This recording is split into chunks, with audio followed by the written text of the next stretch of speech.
So my phone is blowing up right now with texts from my former roommates while I'm driving to my parents' house with everything I own packed in my car. What did you do? You can't just leave. She's freaking out about the lease. And honestly, I have never felt more at peace in my entire life. But let me tell you how I ended up here, because I need you to understand exactly what I was living with. I was the only woman in a house with 3 grown men who treated me like their personal maid while turning our home into an actual biohazard. And I don't mean dishes in the sink. I mean mold colonies growing in the kitchen, underwear draped across furniture, pizza boxes fused to the carpet like modern art. Every time I cleaned up their filth, they'd scream at me for hiding their stuff and being too controlling. The worst was Scott, who once stood over me while I was on my hands and knees scrubbing his dried vomit off the bathroom floor and said, "Maybe if you got on your knees for something other than scrubbing toilets, you wouldn't be so desperately alone." That's who I was living with. And then his girlfriend Stephanie moved in without paying a dime and somehow made everything 10 times worse.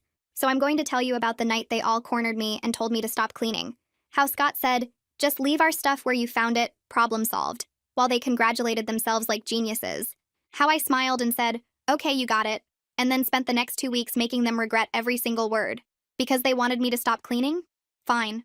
But they had no idea I was about to clean myself right out of that lease and leave Stephanie holding the bill.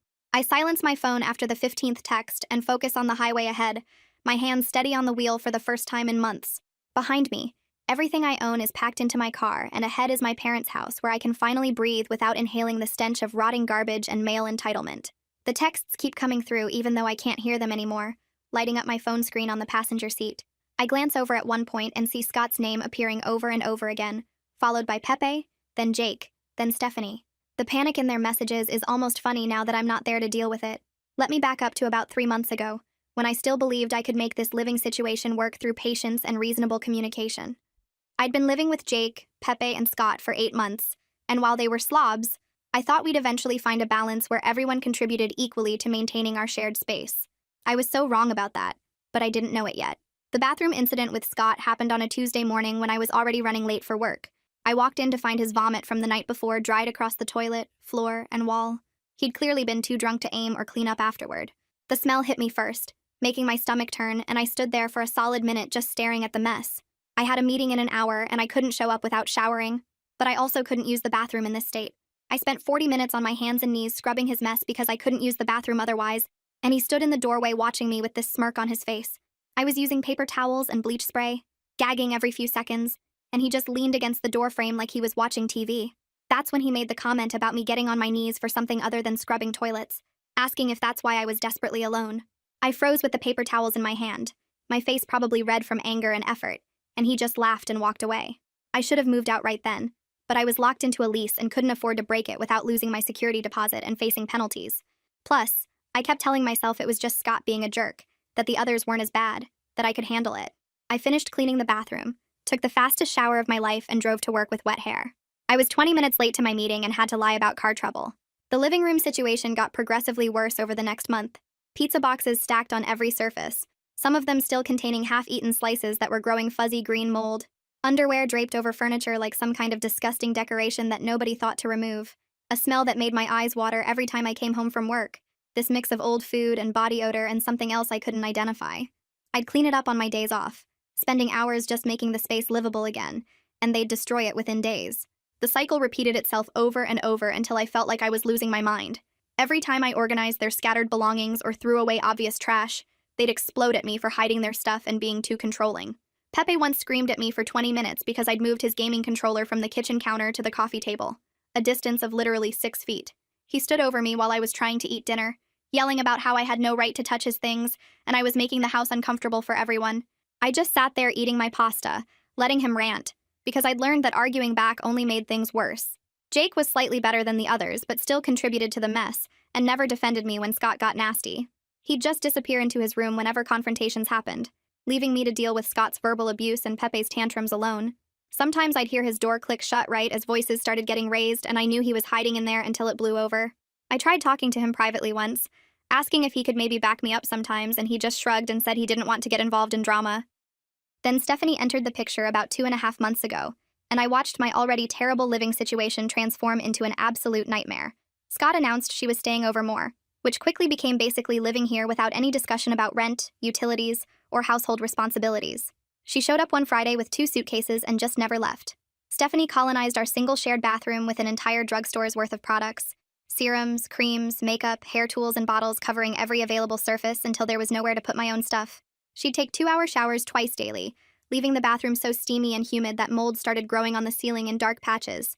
Her hair clogged the drain so badly that water would pool ankle deep during showers, and I'd stand there watching the gray water rise around my feet, waiting for it to slowly drain through the mass of her hair that she never bothered to clear out. She'd leave bloody tampons sitting on top of the trash can instead of wrapping them in toilet paper or burying them under other trash, just sitting there in plain view for everyone to see. I tried asking her nicely to please be more considerate about the shared bathroom space, keeping my voice calm and reasonable even though I wanted to scream.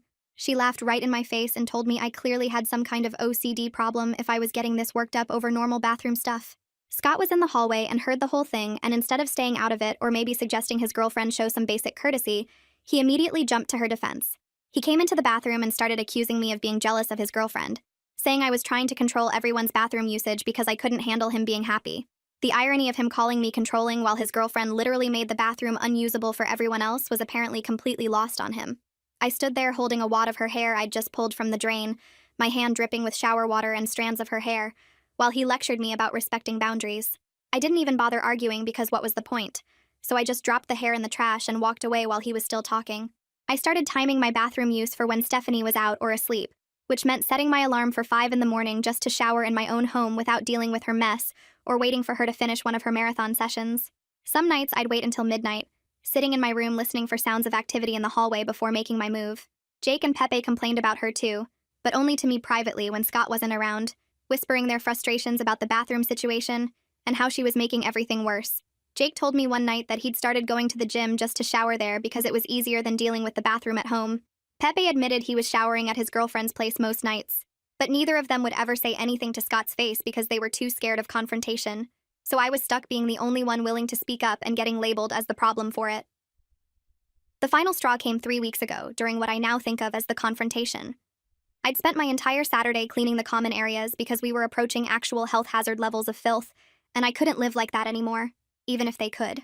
The kitchen had dishes piled so high in the sink that fruit flies were swarming around them, and the counters were sticky with spilled drinks and food residue that had been there for days. The living room had trash scattered across every surface, empty beer cans and pizza boxes and takeout containers creating this obstacle course you had to navigate just to sit on the couch. I spent 6 hours scrubbing and organizing and hauling trash bags out to the curb, my back aching and my hands raw from cleaning products. I was exhausted, but at least the space looked livable again, like an actual home instead of a frat house after a party. Scott, Stephanie, Jake, and Pepe cornered me in the kitchen while I was scrubbing the last bits of dried food off the stove. They'd clearly planned this together, all 4 of them filing in and positioning themselves around me like they were staging an intervention. Scott appointed himself spokesman and delivered this smug little speech about how I needed to respect their lifestyle choices and stop forcing my cleanliness standards on everyone. He stood there with his arms crossed, Stephanie right beside him nodding along, while he told me that not everyone wanted to live in a spotless house, and I was making everyone uncomfortable with my constant cleaning. Jake and Pepe stood behind them, not saying anything but clearly backing Scott up just by being there. Stephanie chimed in with her helpful observations about how not everyone is as uptight as me, and maybe I should learn to relax and stop stressing about things that don't really matter. She said this while leaning against the counter I'd just spent 20 minutes scrubbing, her tone dripping with condescension like she was giving me life advice. Pepe and Jake nodded along like bobbleheads, clearly pleased with themselves for finally standing up to my tyranny of not wanting to live in filth. Nobody mentioned that I was the only one who ever cleaned anything, or that the house would be completely unlivable without my efforts, or that Stephanie didn't even pay rent but was lecturing me about household standards.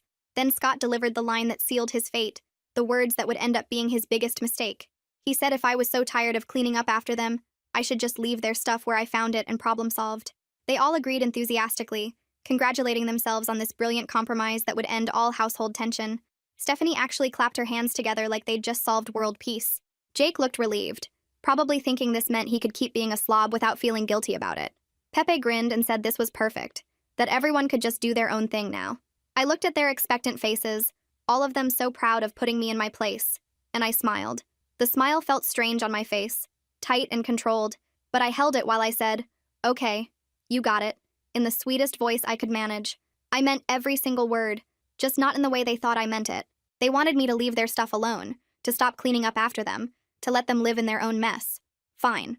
I could absolutely do that. Scott looked satisfied, like he'd won some kind of victory. Stephanie smiled at me like we were suddenly friends now that I'd agreed to back off. Jake and Pepe visibly relaxed, the tension draining from their shoulders. That night, I lay in bed planning my exit strategy while listening to Stephanie's 2-hour shower through the thin walls. The water ran and ran, the pipes groaning, steam probably filling the bathroom and creating more mold on the ceiling. I had 2 weeks before rent was due again, and I was going to make every single day count. I wasn't going to keep cleaning up after them like they expected. I was going to leave everything exactly where they put it, just like they asked. And then I was going to clean myself right out of that lease and leave them all to deal with the consequences of their own choices. The next morning, I started my malicious compliance campaign by simply stopping all cleaning activities. I walked past Scott's vomit-crusted dishes in the sink without touching them, the smell making my stomach turn. But I kept walking. I stepped over Pepe's dirty laundry in the hallway, his underwear and socks scattered across the floor like some kind of disgusting breadcrumb trail. I left Jake's rotting takeout containers exactly where he'd abandoned them on the coffee table, the food inside turning colors I didn't know food could turn. Every instinct in my body screamed at me to clean it up, to fix it, to make the space livable again, but I didn't touch a single thing. I also stopped buying toilet paper when we ran out. No more trash bags appearing under the sink when the box emptied. No more dish soap materializing by the sink. No more paper towels replacing themselves on the holder. I'd been the invisible force keeping basic supplies stocked for months, spending my own money without anyone noticing or caring, and now I was done with all of it. When Jake asked me where the toilet paper was, I told him I wasn't sure. Maybe he should check the store. The look of confusion on his face was perfect, like he'd never considered that toilet paper didn't just appear by magic in the bathroom cabinet. Day 3 arrived, and the smell hit me the second I opened my bedroom door. Something between rotting garbage and backed-up sewage, thick enough to make my eyes water. I heard Stephanie's voice from the kitchen, sharp and angry, complaining to Scott about the disgusting state of everything. Her tone had that edge of someone who expected other people to fix problems for her. I stayed in my room, door closed, listening to them argue about whose mess was whose and who should clean what. Then came the knock on my door, Scott's knuckles rapping against the wood in that demanding way he had. I opened it to find him standing there with his arms crossed, that familiar smug expression on his face like he was about to lecture a child. He asked when I was planning to clean up everyone's mess, gesturing toward the kitchen like I was personally responsible for the disaster zone they'd all created. The entitlement in his voice was amazing, like we hadn't had this exact conversation 3 days ago. I smiled at him, keeping my voice sweet and pleasant, and reminded him of our agreement. I was leaving everyone's stuff exactly where they put it, just like he'd requested during our house meeting. His face went through this fascinating series of expressions, confusion giving way to frustration as he tried to figure out how to argue against his own brilliant solution. He opened his mouth, closed it, opened it again like a fish gasping for air. Finally, he just walked away without another word, and I closed my door feeling more satisfied than I had in months. Day 5 brought new visitors to our kitchen. Fruit flies swarmed around the overflowing trash can and the mountain of dishes in the sink, their tiny bodies creating this dark cloud that moved as one organism. Ants marched in organized lines across the counters, carrying away crumbs and bits of dried food to wherever ants take their prizes. I watched them from the doorway while making my morning coffee, careful not to touch any surface I didn't absolutely have to. Pepe appeared in the kitchen doorway, saw the insects, and immediately turned to me with this hopeful expression. He said we all needed to pitch in and clean up, using that reasonable tone people use when they're trying to manipulate you into doing what they want. I just smiled and told him I was respecting everyone's lifestyle choices, exactly like they'd asked me to do. The disappointment on his face was delicious. At night, after everyone went to bed, I sat in my room with my laptop researching tenant rights and lease break procedures. I spent hours reading through legal websites and tenant advocacy forums, taking notes on everything that might help me escape this situation. That's when I found it, buried in a discussion thread about unauthorized occupants. Because Stephanie wasn't on the lease, her living here was actually a violation of our rental agreement, a violation that could potentially give me grounds to break my contract without penalty. I read that paragraph 5 times, making sure I understood it correctly, feeling hope bloom in my chest for the first time in weeks. This was it. This was my way out. I started documenting everything the next morning. I took photos of the biohazard conditions in the kitchen, the rotting food and insect infestations and overflowing trash. I photographed the living room with its layers of garbage and scattered belongings. I went into the bathroom when no one was around and captured images of Stephanie's products covering every surface, proof that she lived here full-time. I took pictures of her clothes in the hallway, her shoes by the front door, her mail on the counter with this address printed clearly on the envelopes. Each photo got saved with a date and timestamp, organized into folders on my laptop and backed up to the cloud. I wasn't sure exactly what I'd need this evidence for yet, but I was building a case, creating a record of everything they'd done to make this place unlivable. By day 7, they'd started fighting among themselves about whose turn it was to clean. I could hear them through my bedroom door, voices rising as they blamed each other for the mess. Scott and Stephanie formed one team, pointing fingers at Jake and Pepe for being slobs who never cleaned up after themselves. Jake and Pepe fired back that Scott and Stephanie had made everything 10 times worse by adding a fifth person to the household without asking anyone. The irony of them finally noticing what I'd been dealing with for months wasn't lost on me. I sat in my room listening to them tear into each other, feeling zero sympathy for any of them. They'd created this situation by demanding I stop cleaning, and now they were drowning in the consequences of their own choices. The bathroom situation reached its breaking point when I heard water running for way too long, followed by Stephanie's scream. I opened my door to find gray water flooding across the bathroom floor, seeping out into the hallway. The shower had backed up completely, Stephanie's accumulated hair finally clogging the drain beyond capacity. She came to my room dripping wet, wrapped in a towel, asking if I knew how to fix it. Her tone was desperate now, all the condescension from before completely gone. I suggested very sweetly that she should call a plumber with her own money, since this was clearly her problem to solve. The shock on her face was worth everything. She actually stammered, trying to argue that this was a household problem we should split, but I just closed my door in her face and went back to my laptop. Scott tried a different approach the next day. He knocked on my door in the afternoon, and when I opened it, he had this fake friendly smile plastered on his face. He asked if we could start fresh with a cleaning schedule, like we were all reasonable adults who could work together. His voice had that false cheerfulness people use when they're trying to manipulate you after being terrible. I looked at him for a long moment, letting the silence stretch uncomfortable, then told him I thought his original solution was perfect. I was happy to keep leaving everyone's stuff exactly where they put it, just like he'd suggested. The fake smile cracked at the edges. He tried to argue that circumstances had changed, that we needed a new plan, but I just kept smiling and repeating his own words back to him until he gave up and walked away. Day 9 brought the phone call that changed everything. I was in my room when I heard Scott's phone ring, heard him answer in the living room. His voice went from casual to nervous in seconds. I cracked my door open slightly to listen, and caught enough to understand it was the landlord calling about a noise complaint from neighbors. But more importantly, the landlord mentioned he'd be doing a routine inspection next month. Scott's voice climbed higher as he assured the landlord everything was fine. The house was in great condition. There were absolutely no problems to worry about. The panic underneath his words was obvious. When he hung up, I heard him immediately start yelling for everyone to come to the living room. Through my door, I listened to him tell the others about the inspection, watched the reality of their situation finally sink in. They had 4 weeks to make this place presentable, and they'd just spent over a week making it exponentially worse. That night, I heard them through my bedroom door, voices rising and falling in the living room like they were performing some kind of drama just for me.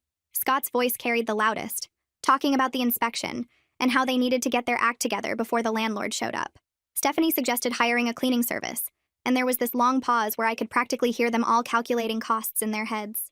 Pepe asked how much it would be, and after some back and forth about weekly versus bi-weekly visits, they settled on splitting it 4 ways, including me.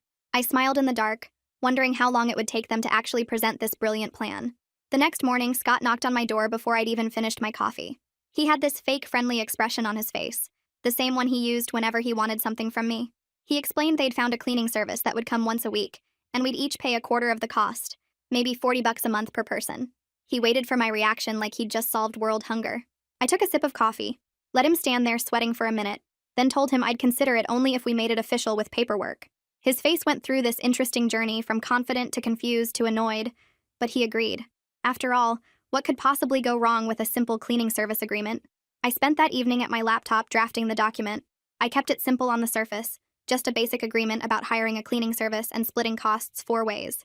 But buried in the middle paragraphs, using the kind of boring legal language people skip over when they're reading fast, I added some very specific terms. The person who signed as primary account holder would be responsible for the full cost if other tenants failed to pay their share.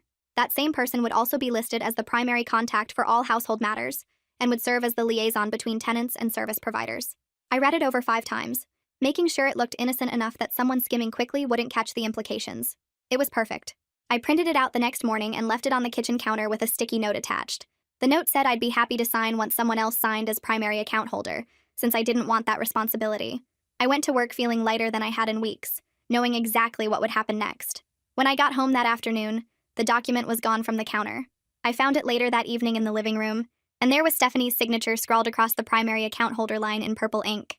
She'd barely skimmed it, probably just saw her chance to look responsible and cooperative, and signed with this dramatic flourish like she was autographing a fan's poster. I picked up the document carefully, holding it by the edges like it was made of gold. That signature was everything I needed. I immediately grabbed my keys and drove to the copy shop down the street, the original document sitting in the passenger seat like a precious artifact. I made 5 copies, paid extra for the good quality paper, and stored the original in my glove compartment inside a plastic sleeve. And Stephanie had just put her name on a document that could be interpreted as her taking financial responsibility for household matters. She'd volunteered to be the primary contact, the person responsible if others didn't pay, the official household liaison. I drove home with the copies tucked safely in my bag, already planning my next moves. Day 12 arrived, and I started packing my room in earnest. I did it quietly, waiting until late at night when everyone was asleep or busy in their own rooms. I'd pack a box, carry it out to my car in the dark, come back for another. My clothes went first, then my books, then my kitchen supplies that I'd been keeping in my room to prevent them from disappearing into the communal mess. I moved in small loads so no one would notice my car getting fuller or my room getting emptier. Each trip to my car felt like stealing pieces of my freedom back, one box at a time. By the end of that night, half my belongings were safely locked in my trunk. I also contacted the landlord directly through email, keeping my message professional and factual. I explained I needed to break my lease due to an unauthorized occupant creating unlivable conditions in the home. I attached the photos I'd been taking over the past week, the ones showing the biohazard conditions in the kitchen and bathroom, the insect infestations, the rotting food. I included a copy of our original lease agreement highlighting the clause that listed only 4 authorized tenants, and I pointed out that Stephanie had been living there full-time for months without being added to the lease. I sent the email at midnight, then lay in bed staring at my ceiling and hoping he'd respond quickly. The landlord replied the next morning, and his response was surprisingly understanding. He thanked me for bringing the unauthorized occupant to his attention, and said he appreciated my documentation of the lease violation. He mentioned the upcoming inspection, and said he'd been concerned about the property based on recent neighbor complaints. Then he offered me exactly what I'd been hoping for. He agreed to let me off the lease immediately if I paid through the end of the current month, which I'd already done when I paid rent 2 weeks earlier. He'd process my departure as a lease break due to violation of terms by other tenants, which meant I wouldn't lose my security deposit. I read his email 3 times to make sure I understood correctly, then responded immediately accepting his terms. Day 13 started with me logging into our joint utilities account. We'd set it up months ago so everyone could contribute to bills, and my name was on it along with Scott's and Pepe's. I transferred my portion of the current security deposit to my personal account, which I could legally do since I was an account holder. Then I withdrew my share of the utility payments we'd been pooling for the next month, leaving just enough to cover the others' portions. I updated my mailing address with my bank, my employer, my credit card companies, and every other service I could think of, changing everything to my parents' address. Each update felt like cutting another rope tying me to that house. I also spent that afternoon writing a detailed letter to the landlord, documenting everything that had happened over the past 3 months. I described Scott's harassment in specific terms, including dates and quotes I'd been recording in my phone. I explained how Stephanie had moved in without permission and refused to contribute financially while making the living conditions worse. I attached more photos showing the current biohazard state of the house, pictures of Stephanie's belongings throughout the common areas, and images of her mail with our address printed clearly on the envelopes. Then I included a copy of the signed cleaning service agreement with Stephanie's signature as primary account holder, explaining how she'd voluntarily taken responsibility for household matters. I printed everything, put it in a folder, and added it to the box of important documents already packed in my car. That night, I couldn't sleep worth a damn. I kept checking the corners of my room to make sure I hadn't forgotten anything important, running through my mental checklist over and over until the words blurred together. My mattress sat on the floor surrounded by empty space where my desk and dresser used to be, and every time I closed my eyes, I saw Scott's face when he realized what I'd done. My room looked like a skeleton, just the bare bones of furniture that came with the lease and nothing that made it mine. I had my phone charger, a change of clothes for tomorrow, and my toiletries bag sitting by the door. Everything else was already locked in my car, packed so tight I could barely see out the back window. I must have drifted off around 4 in the morning because my alarm went off at 6, and I jerked awake with my heart pounding. Moving day had arrived, and I was more than ready. I got dressed in the dim light coming through my window, pulling on jeans and a comfortable shirt, then grabbed my phone and keys. The house was completely silent as I made my first trip down to my car, carrying my pillow and the bag of toiletries. My footsteps on the stairs sounded way too loud in the quiet, and I kept expecting one of the guys to stumble out of their room demanding to know what I was doing. But nobody stirred. I made 3 more trips, bringing down my remaining clothes, my laptop bag, and the last cardboard box with random stuff I'd shoved in at the last minute. By the time I carried my phone charger down at 8:30, sweat was running down my back even though it wasn't that hot yet. I stood in the driveway looking up at the house one final time, at the windows that looked back at me like dead eyes, and I felt absolutely nothing. No sadness, no regret, not even anger anymore. Just this calm certainty that I was doing exactly the right thing. I went back inside and walked through the empty rooms of what used to be my space, checking one last time for anything I might have missed. The closet was empty, the bathroom cabinet was clear, and my desk drawers gaped open and hollow. By 9 o'clock in the morning, my room contained nothing of mine except the furniture that would stay there for the next tenant. I pulled out the note I'd written the night before and read it over one more time to make sure the wording was perfect.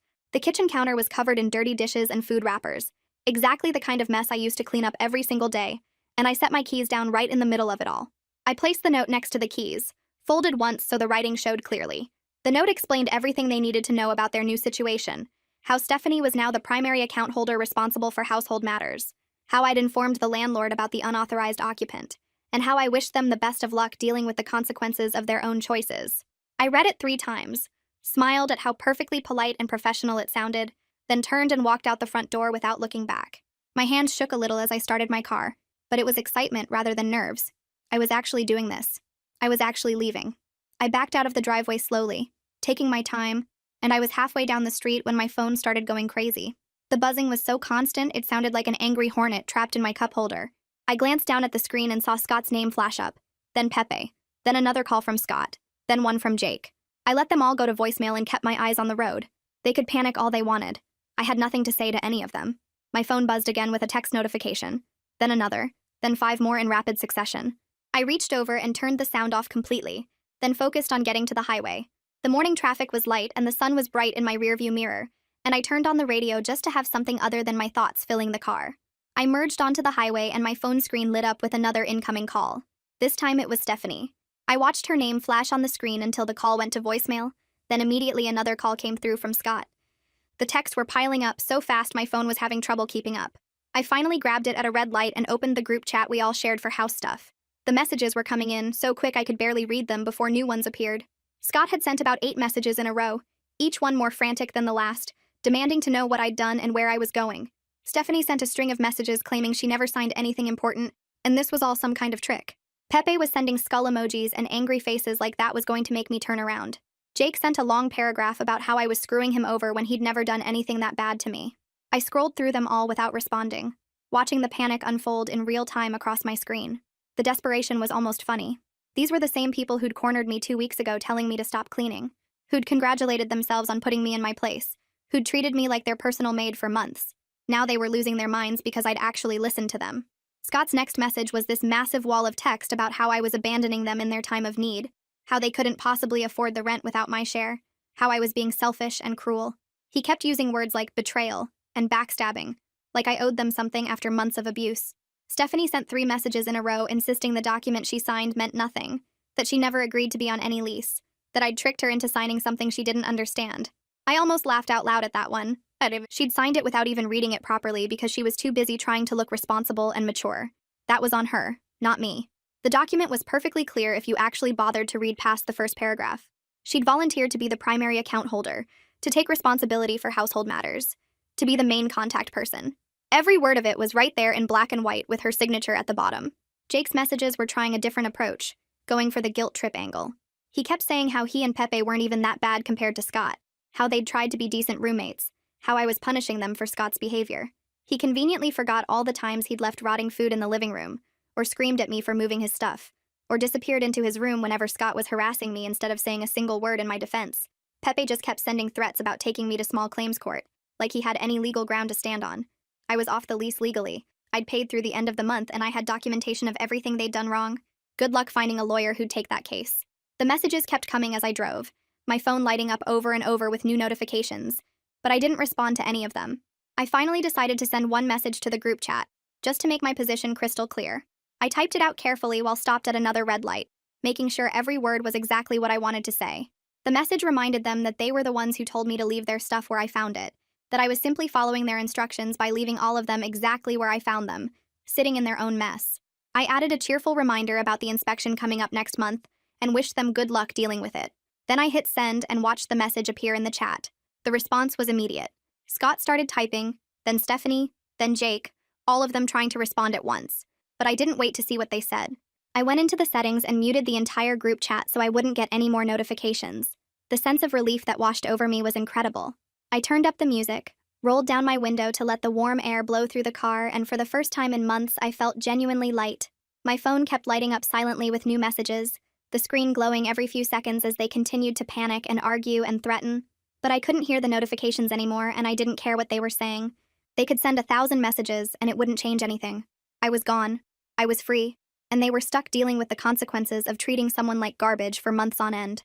The highway stretched out ahead of me, 3 lanes of open road leading away from that house and everything it represented. I had about 2 more hours of driving before I reached my parents' place, and I planned to enjoy every single minute of it. The sun was getting higher in the sky, the traffic was moving smoothly, and my car was packed with everything I owned in the world. It felt perfect. I stopped at a drive-thru about an hour into the trip because I was starving and hadn't eaten anything since yesterday afternoon. I ordered a burger and fries and a large soda, then pulled into a parking spot to eat instead of trying to drive and eat at the same time.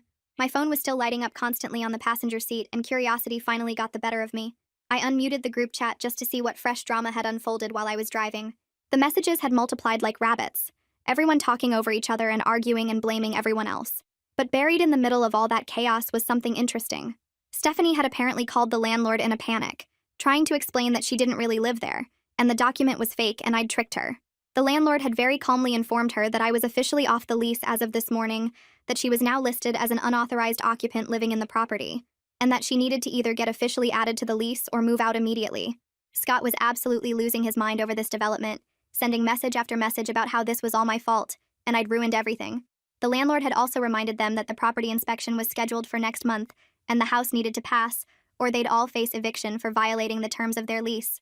Scott's messages kept getting longer and more frantic, full of caps lock and exclamation points.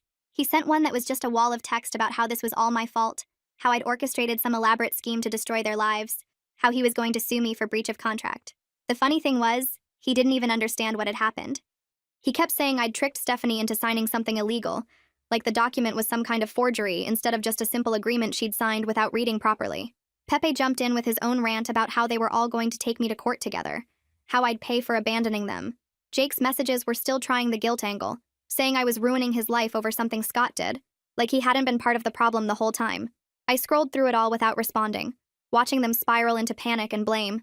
The landlord's message about the inspection seemed to have really set them off, and Scott kept demanding to know what I'd told the landlord, accusing me of lying about the house conditions. I almost laughed because I hadn't needed to lie about anything. The photos spoke for themselves. Stephanie sent another series of messages insisting the document was fake, that she'd never agreed to be responsible for anything.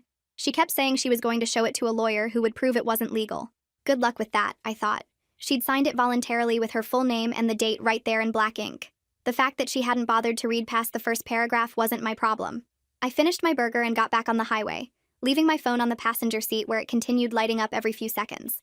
The messages were coming, so fast now that I couldn't have read them all even if I wanted to.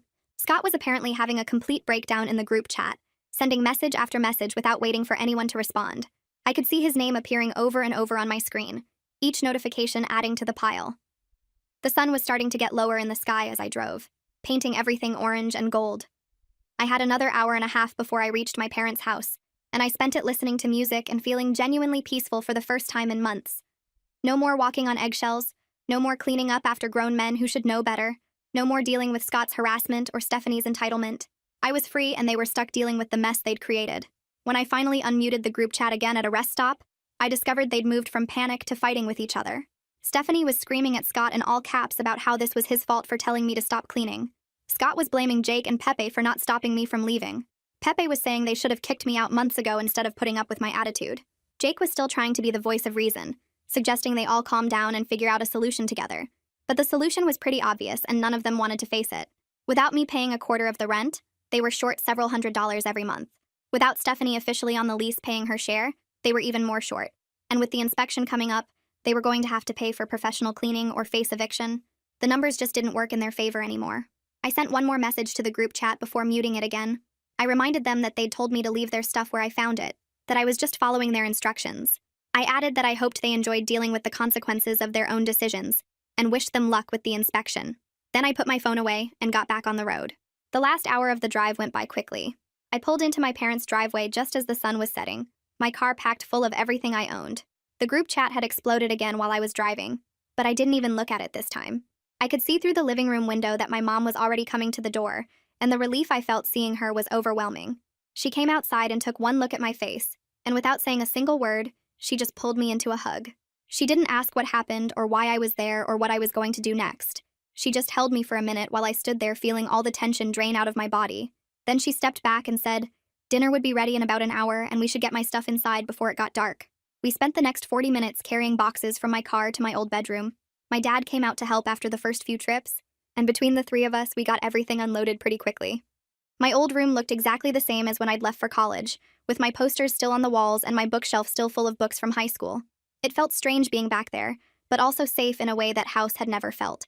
That night after dinner, I showed my parents everything. I pulled out my phone and went through all the photos I'd taken of the house conditions over the past 2 weeks. The moldy dishes piled in the sink, the rotting food on the counters, the bathroom covered in grime and hair, the living room buried under trash and dirty clothes. My mom's face got tighter with each photo and my dad's jaw clenched harder. Then I told them about Scott's harassment, about the things he'd said to me while I was cleaning his vomit off the bathroom floor. I told them about Stephanie moving in without paying anything and taking over the bathroom completely. I told them about the confrontation where they'd all cornered me and told me to stop cleaning, and how I'd spent 2 weeks letting them live in their own filth before leaving. My dad wanted to drive over there immediately and confront Scott. He kept saying someone needed to teach that kid some respect, that he couldn't talk to people that way and get away with it. My mom put her hand on his arm and told him I was out now. That was what mattered. She said the best revenge was me being safe and them having to deal with their own mess. I agreed with her. Going back there or confronting them would just give them more ammunition to blame me for everything. Better to let them destroy themselves without any help from me. I spent those first 2 weeks at my parents' house going through apartment listings every night after dinner. My old bedroom felt safe but temporary, and I knew I needed my own space where nobody could make me feel unwelcome or treat me like hired help. I filled out rental applications on my laptop while sitting cross-legged on my childhood bed, surrounded by posters I'd hung in high school. The contrast between where I was and where I'd been living hit me hard sometimes. This room was clean and peaceful and mine, even if it was just temporary. I wasn't covering utilities for people who left lights on all night or ran the shower for 2 hours straight. I wasn't buying toilet paper that disappeared in 3 days, or replacing dish soap that somehow evaporated despite nobody actually washing dishes. My bank account showed the difference within the first week. Without those constant drains on my money, I was saving almost $400 a month. I applied to places in better neighborhoods than I'd been able to afford before, areas with actual security and management that responded to maintenance requests. My mom helped me narrow down the options, and my dad insisted on driving me to tour every single apartment I was considering. We found a 1-bedroom in a quiet building about 20 minutes from my parents' house. The landlord actually did background checks on tenants and had rules about guests staying overnight. The building had security cameras in the hallways and a locked front entrance. My bathroom would be mine alone. My kitchen would stay as clean as I kept it. Nobody would be there to mess it up or yell at me for asking them to contribute to basic household maintenance. I signed the lease 2 days after seeing it, and moving in felt better than any holiday or birthday I could remember. Every box I unpacked was something I'd chosen, something that belonged to me in a space where I made all the decisions about cleanliness and order and who got to enter. 3 months passed faster than I expected. My apartment stayed exactly how I wanted it, and I started actually enjoying coming home instead of dreading what disaster I'd find. I heard through mutual friends that Scott and Stephanie had a massive breakup after everything fell apart. Apparently, she blamed him for the whole lease situation, and he blamed her for not reading what she signed. They screamed at each other in a parking lot, and she threw his stuff out of her car before driving away. Scott moved back to his parents' place, and from what I heard, he was still complaining to anyone who'd listen about how I'd ruined his life by leaving.